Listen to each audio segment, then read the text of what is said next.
Got babies crying. We got Lindsay managing all the children. Oh my gosh. We're filming podcasts. We got lots of things going on today. But on top of all of this, he's a father of two and a husband. So I don't know how you do it, Ejay. I don't know. I've gotten really good at time management. He posted on social media that he's resigning from his job that he's been at for so long. So yeah, we'll talk about that for sure. That was what's important in life. It's the biggest moment of my life besides getting married and having children. Yeah, for sure. That's epic. That was my life. I worked so I could buy spray paint, buy a car so I can go tag stuff and paint across the city. Yes. It really shaped me because of creativity. Like I love that creative outlet where you can take from your brain, put it on paper. Yeah, so the graffiti really led me to the community building. Such a cool feeling to know that what I love, I can pass on to someone else and it can really shape that. That it's like really something I really enjoy. It's like being part of the city I live in, giving back to the city I live in, but doing the things that I love close to home. And obviously the community that matters the most is my family. Something about this city really I loved it. Tacoma's really special. If you actually come be a part of the city and get to know the people in all the neighborhoods, there is incredible people here. Yep. I mean, I just was having fun. I didn't even realize what we were really building at the time, and I don't think he did either. It was just, this thing's working. Like, let's see what happens. We started building this new community of clients where we're like, we want to help you grow. Yep. If you grow, then we grow.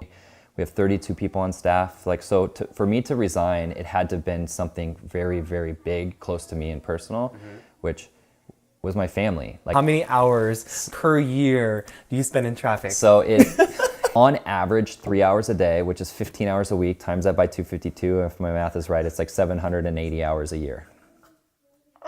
Fully vulnerable here. Full vulnerability. Yeah. I've cried in the car on the way home because it's just like you get so fed up. Yes. My longest commute at one point, it took about 5 hours to get home. I'm not going to be successful in my career if it's going to be a detriment to my family. And it's so fun to be a dad.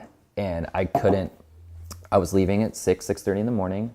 And I was working so 90 minutes to the office, get there by 8:30, working my 8-9 hours, and then getting home at 6:30. So when I'm here at 6:30, my wife's already had a long day, and she's like, well, we have about 90 minutes until the kids go down. So slam dinner, can't go do anything as a family, and that was my life. Every day for a year. I bet you feel liberated. I bet so much weight is just like, it's completely gone. Yes. It's like there's still a long road ahead of us. Yeah. But I get to do it with my family now. I feel the relief. Just like you sharing that story, man. I'm like, wow. Yeah.